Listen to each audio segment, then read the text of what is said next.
See, compliance is something which people normally understand is you should follow the rules and regulations laid by your regulators.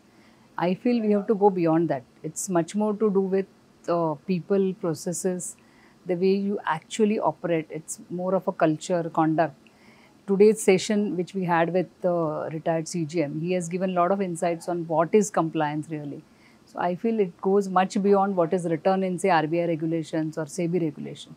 You have to really look at it not only in letter but also in spirit, and that's how you should implement in your organization as a compliance to have a good compliance culture. See, compliance has become very important, mainly because of this, the digital way, the way products are getting offered. It's like 2 minutes your loan is there in your bank account. Earlier it used to take being a long process, paperwork. Now within 2 minutes loan has to go. So you have to be very, very particular with your processes and the systems which you have installed, the way you have digitalized your products.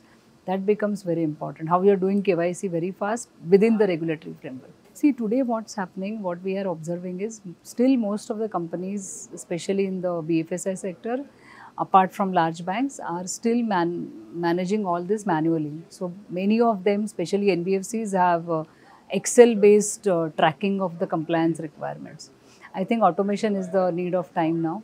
RBI has also come up with a circular, and it's the right time to automate the compliance requirements because it's quite large today, and it will reduce a lot of bandwidth of the compliance department so that they can focus on these other things which I mentioned, like people, processes, rather than only maintaining some excels on compliance. That's how it has to evolve now.